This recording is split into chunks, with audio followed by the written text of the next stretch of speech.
Hello, can you hear me? Good evening, sir. Yeah, good evening. Can you hear me? Yes. Okay. Yeah, and can you see me as well? Yes. Yes. Okay, sure. I can then start my presentation. Let me try to share my slides. Yes. Yeah, also, can you confirm how much time I have? Uh,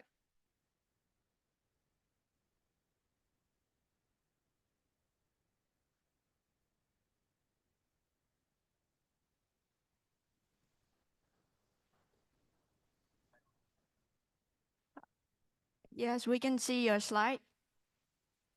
Okay, and how much time I have?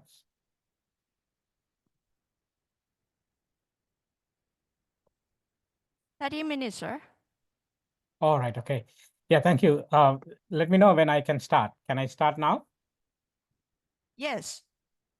All right, okay, great. Uh, Hello, everyone. Good afternoon to all of you. And Mingalapa, very happy to see you today, at least remotely.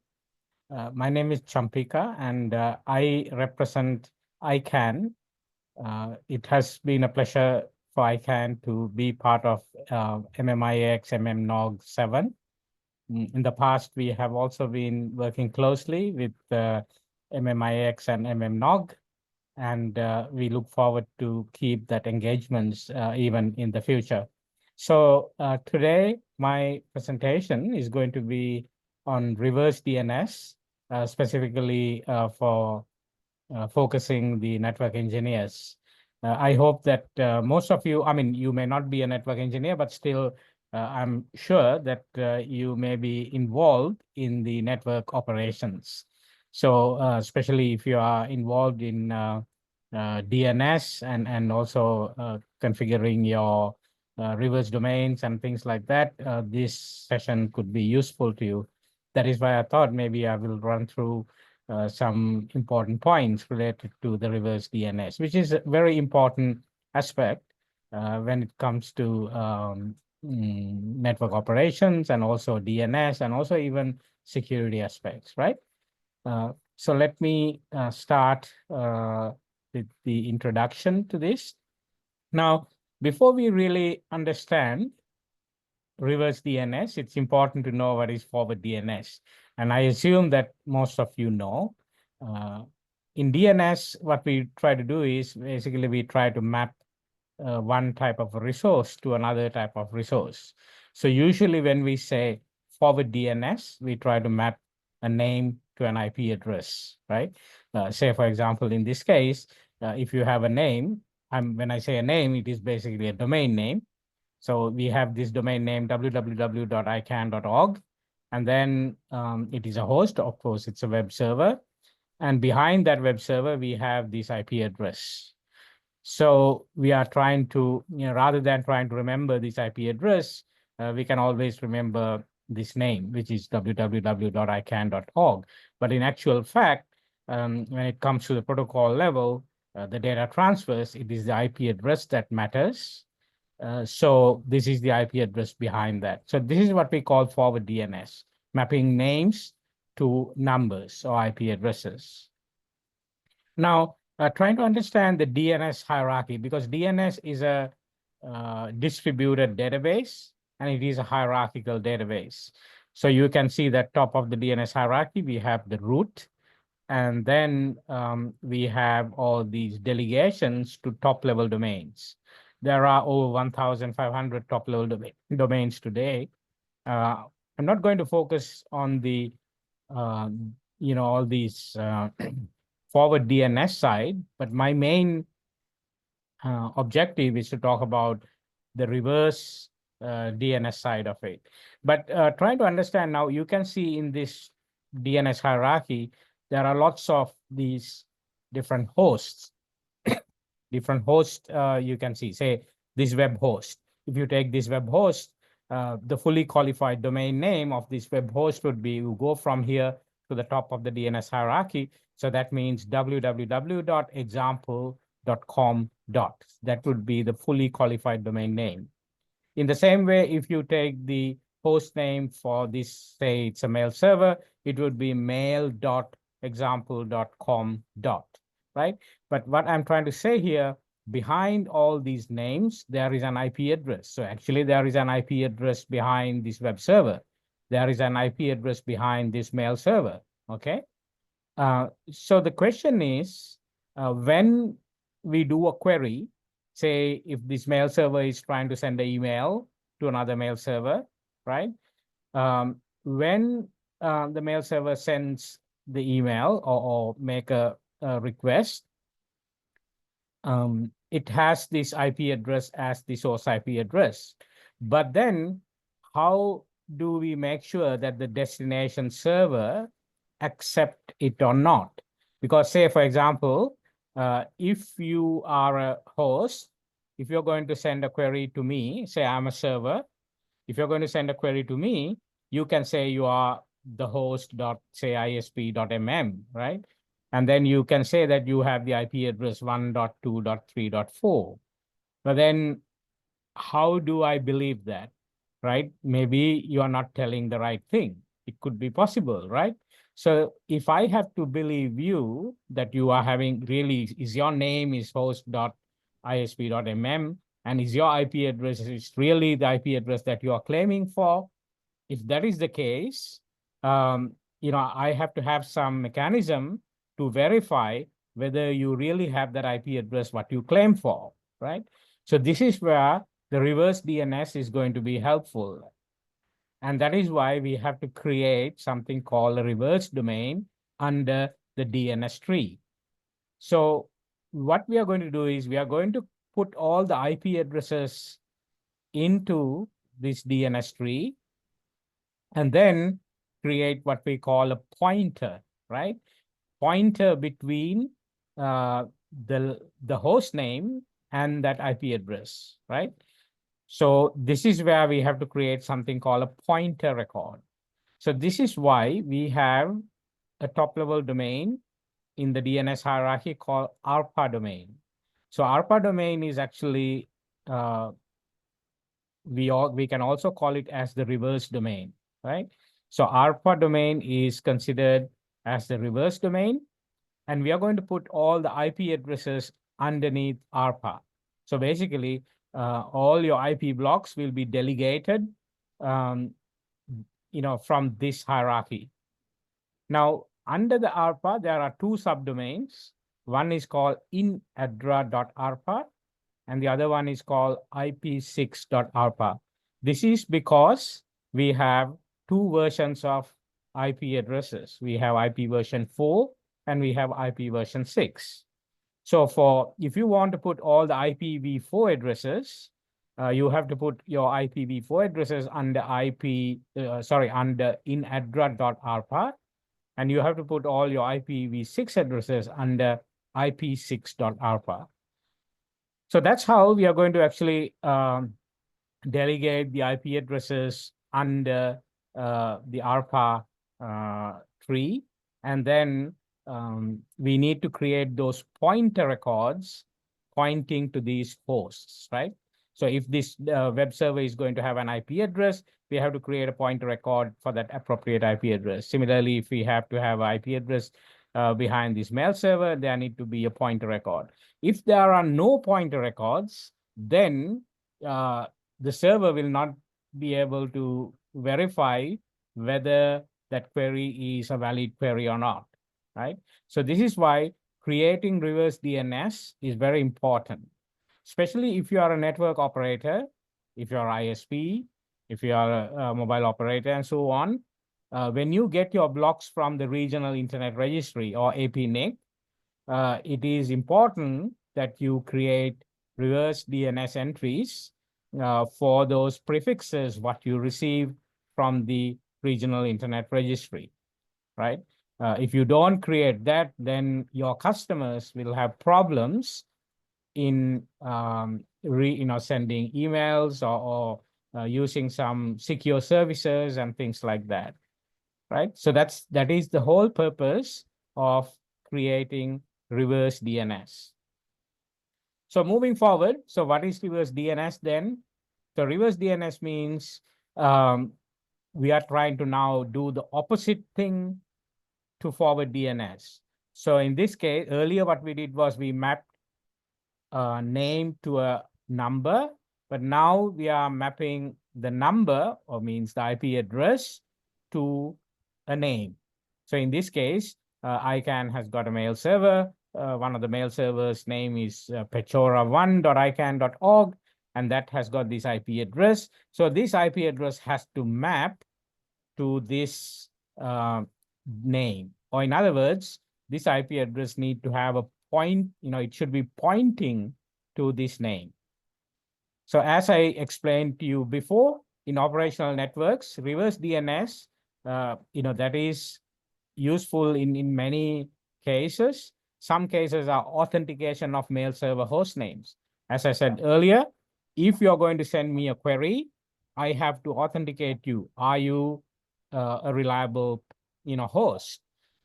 Can I authenticate you? In such cases, reverse DNS is important. And also when we use various tools, one example is traceroute.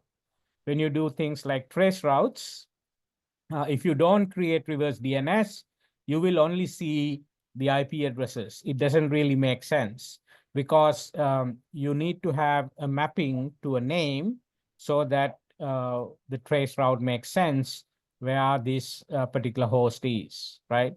Because by looking at the domain name, we can say, where the host is, especially, if it's a country code top level domain, then we know that it is in a certain geographical boundary, right?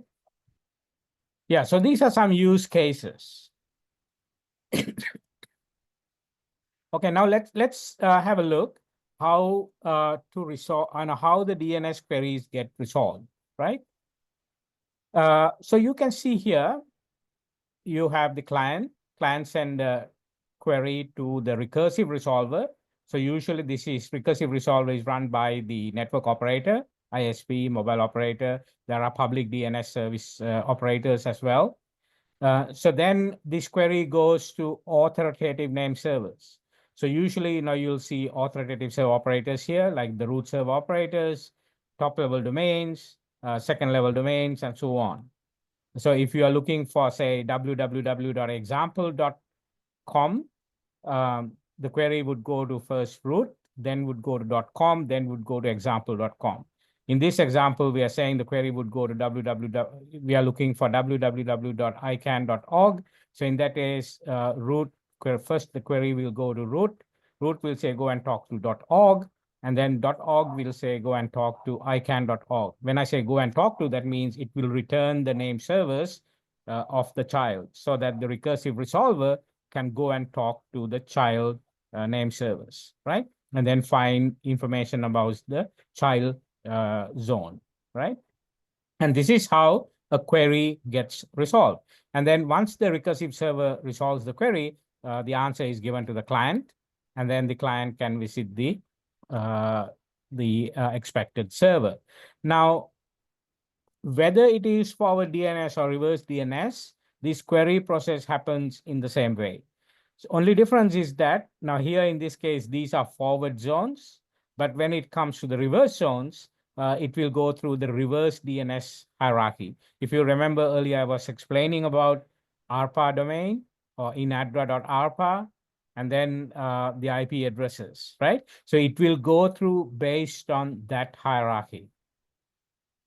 So let's see how it really happens. Now, let us take a practical example here. Let's look at, say, mail server authentication and how reverse DNS will be used.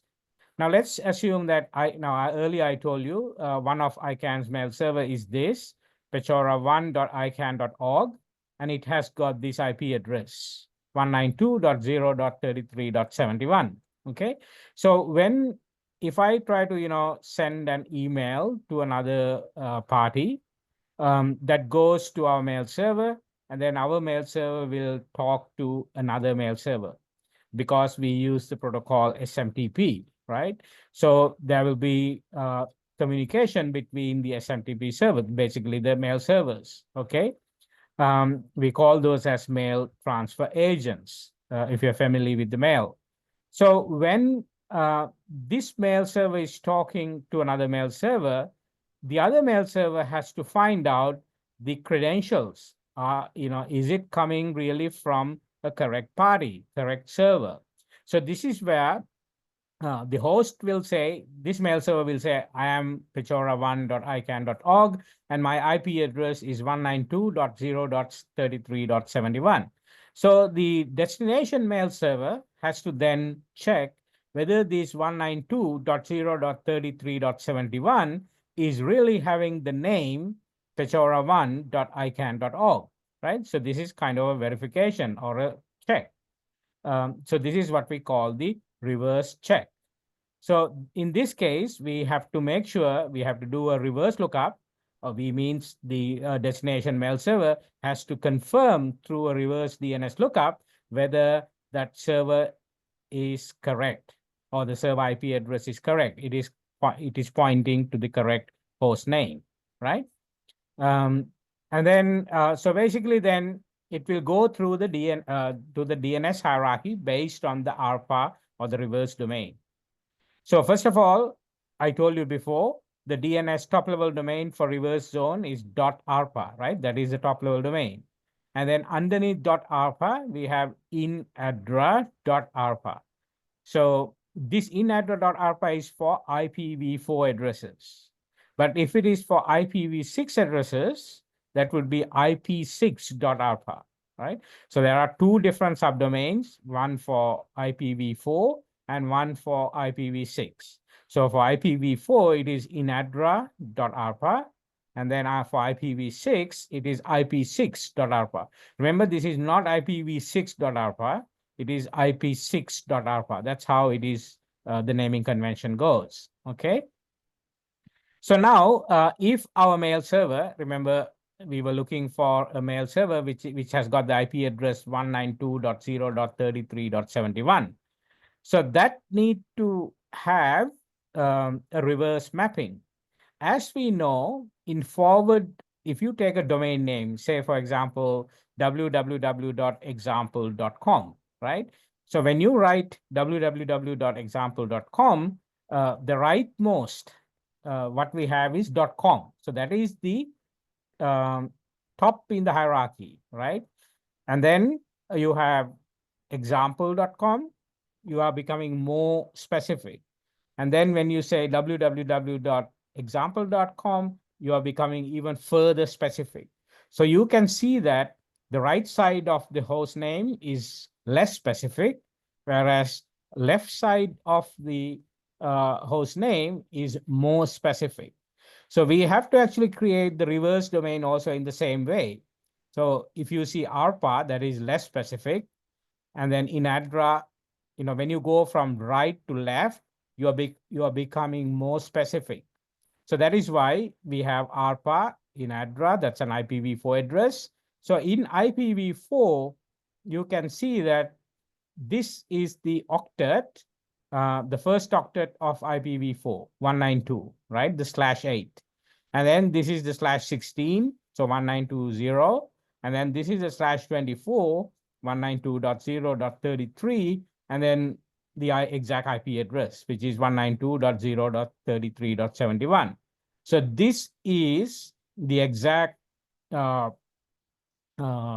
pointer record what we have to create that maps to the host name. If it is pechora1.icann.org, it has got this IP address, then this record has to point to that pechora1.icann.org, right? So one question you might have is, why are we then putting it in a reverse way, right? Your actual IP address is 192.0.33.71, but we are putting it in the reverse way, 71.33.0.192. Why? Because the same concept I told you before. Because when you see a domain name, on your left side, it is more specific. When you go to the right side, it becomes less specific. So less specific, we have to put onto your right side. More specifics we have to put onto your left side. Okay, because .com has delegated example.com, example.com has delegated www. So the same theory has to be taken even in the reverse. So in the case of more specific of that IPv4 address that we were looking at, so in this case, you have to do it based on the octet boundaries. So that means the /8. The first one is /8. So the /8 zone would be 192.inaddr.arpa because this is the /8 prefix, right? So we are talking about 192.0.0./8. So if we are talking about this prefix on a /8, if you want to create the reverse zones for that, then your reverse zone would be 192.inaddr.arpa because we are talking about a /8. And the next octet boundary would be /16, right? Because after /8, it would be /16. So when it becomes 192.0.0.0/16, your reverse zone will become 0.192 in ADDR-ARPA. You can see that it's going from, reverse side, reverse way, okay? 0.192 in ADDR-ARPA. This is for /16.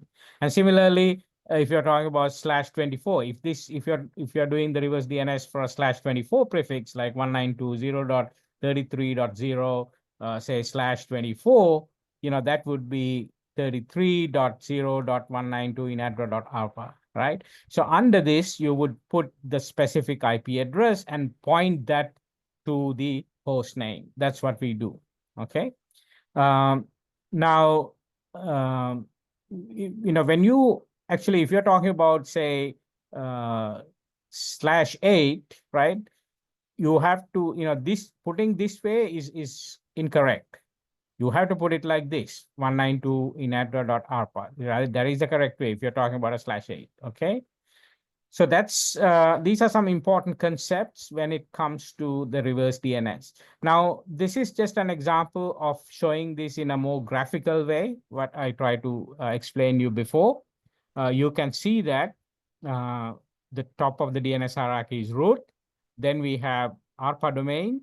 And then if it's an IPv4 address, we have a subdomain inaddr.arpa. Underneath that, we put /8, which is 192. Then we put /16 prefix, which is 0, right? Because this is the next prefix, next octet. The third octet would be 33, okay? And then the last IP address would be 71 because that's the IP address. So we have to create this reverse tree, and then we know that we have a host name. That means we have a forward DNS. So if the host name is pechora1.icann.org, that the forward zone would be under the root we have org, under org we have icann, and under icann we have pechora1, right? That's how the delegation works. So this is the forward zone, and this is the reverse zone. So we have to make sure this host pechora1.icann.org, if it has got an IP address in the forward zone, we have to create an A record, right? So this record, pechora1.icann.org, should have an A record mapping to 192.0.33.71, right? And in the same way, we need to have a reverse zone, which is 71. The reverse zone would be 33.0.192 in addr.arpa dot. And inside that zone, we have to create a pointer for IP address 71, which is pointing to pechora1.icann.org, right? So this is the concept behind the reverse mapping. I hope it is clear to you. Now, when it comes to IPv6, the things will get more complicated because IPv6 has got a lot of bits. We know that comparing to IPv4, IPv4 has got only 32 bits, whereas IPv6 has got 128 bits, right? And in IPv4, we do the reverse DNS based on those octet boundaries. That's why I was explaining you /8/16 and /24. But when it comes to IPv6, we have to do it based on what we call a nibble format. Nibble format means 4 bits, right? The bit boundary is 4 bits. Why 4 bits? Because IPv6 is represented using hexadecimals, right? Hexadecimals. So to represent a hexadecimal, we need 4 bits, right? That is why we have 4-bit boundaries. So in this case, this is an example of an IPv6 address. So this is IPv6 address 2001:db80::/32, right? So that's the IPv6 address. Say the representation would be in hexadecimals 2001:db80, right? These are all in hex, and then colon, and rest of the things are all zeros, right? These are not, I mean, these zeros are not bits, right? They are hexadecimal values. So every zero represents, in this case, 4 bits. So it becomes 0000, right? That's how 128 bits gets adds up, okay? All right, so now if we are to create reverse DNS for this, so for this /32 zone, right? For this /32 block, this would be the reverse zone. Now, we remember the more specific to less specific, right? So on your right side, it has to be less specific. So ARPA, and then we know that if it's an IPv6 address, we have to have the subdomain IP6. And then we have to put those hex values based on the less specifics. So 2, then 0, 0, 1. It goes the opposite way, right? DB80, right? So this would be your reverse zone. And inside this, you can make the delegations. So this would be the parent zone. So if you are an ISP, usually, right, if you are a network operator, you would get a /32 from APNIC, from the regional internet registry. When you get an /32, you can create a reverse zone like this, and then you can make delegations, because you would be doing delegations based on /48s or /64s and so on. So based on that, you can create the reverse delegations under this zone, right? So that's how the IPv6 reverse DNS would work. Now, long time ago, right, back in 2006, IANA means the Internet Assigned Names Authority. Again, it's a function within ICANN that keeps the central pool of IP addresses. So IANA keeps the central pool of IPv4 and IPv6 addresses. So IANA has delegated this 2400::/12 for the regional internet registries, in this case for APNIC, right? And then, this would be the boundary. If you're talking about 2400/12, this would be the reverse zone for that block, right? ARPA is the top level domain, IP6.ARPA is the subdomain, and then we have 240. Why I'm stopping here? Because it's a /12. We know that every hex is 4 bits. So we need to have 3 hex to make it 12 bits, because the boundary here is 12 bits, right? It's a /12. So the network prefix is 12 bits. So that would be 240, right? That's how this reverse domain is created, okay? And out of that, if you're making, say, /32 boundary, say if this is a /32 boundary we are talking about, this one, then you have to create the same example like before. You have to create the reverse DNS entry based on that. Okay. All right. I think so. Basically, as I said before, we need to create the pointer record, right? And the exact IP address, whether it's IPv4 address or IPv6 address, it should be pointing. So we have the resource record type called PTR or pointer. That should be pointing to the fully qualified domain name, right? Remember, I explained you what is fully qualified domain name earlier. It should be ending with a dot because that dot represents the root, okay? Because if you miss that dot, that can give errors. So that is important as well. Now, in the forward zone, if it is IPv4, then we have a record. I showed you an example earlier. But if it's an IPv6, we have to have the record type called A, right? We call this as quad A. So for IPv6, we have to have a quad A record in the forward zone, and then we have to have a pointer record in the reverse zone, right? Okay, I think this is what I wanted to tell you. Very quickly, some examples here. So, you have to get your delegations. If you are ISP, if you are a network operator, you get your delegations from your regional internet registry, that is APNIC in this case.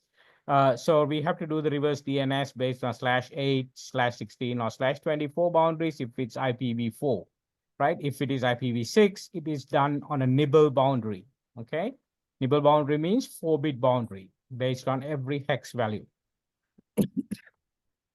This is an example of, if you get a /24, this is an example of a reverse zone in IPv4, right? So say if you got an IP address 1.2.3.4, right? If your IP address is 1.2.3.4, you have got a /24. So this would be your reverse zone, the /24 reverse zone. And then the IP address is 1.2.3.4. That is pointing, remember the pointer record, pointing to your whatever the host name or the web server or whatever, right? So that's how the reverse zone is created. Now, if you get a /20, if you get more than /24, you have to create many reverse zones based on every /24. So in this example, if you have got a /20, we have to count how many /24s in a /20. So how many /24s in a /20? That's 16. 2 raised to the power 4, that is 16. So you have to create 16 reverse zones if you get a /20. Or if your organization has got, say, a different prefix, it is different. Say, for example, if you have got a /24, it's only one reverse domain. If you've got a /23, it's 2, because 2 /24s in a /23. If you have got a /22, it is 4, because there are 4 reverse zones in the /22, right? It goes like that. If you have got a /17, it's a lot of reverse domains, because you have to count how many /24s in a /17. So that is 2 raised to the power 7. 2 raised to the power 7 comes to 128. Okay, so you need to create this many reverse zones based on the prefix what you receive from the regional internet registry. Now, if you got a /16, no problem. It's the same boundary, because we know that /16 is a proper octet boundary. But if you get something more than a /16, then also, you do this. You can use the same theory as before. So if you get a /15, that means there are 2 /16s. So you can create 2 reverse zones, one each for /16, right? So that's how it is. And now for IPv6, again, I explained you before, you would get a /32 from the regional internet registry, and then you can delegate /48s or /44s, whatever, right?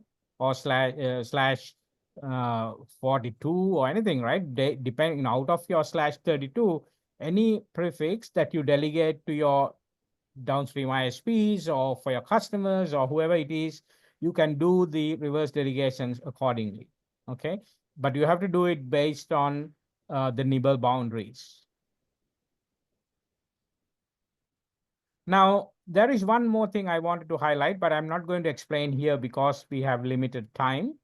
That is, if you get in IPv4, if you get something less than /24, say for example, you are a bank or you are a corporate, you got a /25 or /27 from your ISP. If that is the case, we know that /25 or /27 is less than /24, right? So if that is the case, we still have a way, even though I told you earlier that in IPv4, we do these reverse DNS based on octet boundaries, which is /8, /16, and /24. Even though you get something less than a /24, there is a workaround. There is a way that you can still create reverse DNS based on this mechanism. There is an RFC 2317. You can refer to this RFC. So this, the fundamental theory behind this is we are doing a delegation using C names, right? So we have to understand about the C name concept. C name is what we call an alias. So you can create an alias, and then you delegate that small prefix with a certain alias. I'm not going to explain, great deal of that at this time, as I said before, because of the time limit we have. But for more information, you can refer to this RFC 2317 if you want to do this, or you can contact me separately. I can explain you how to do that, right? I think that's all I wanted to explain. It is a short session we had, but hope it was useful. If you have more questions, if you have more things to clarify, you are always welcome to contact me and be in touch. Thank you very much.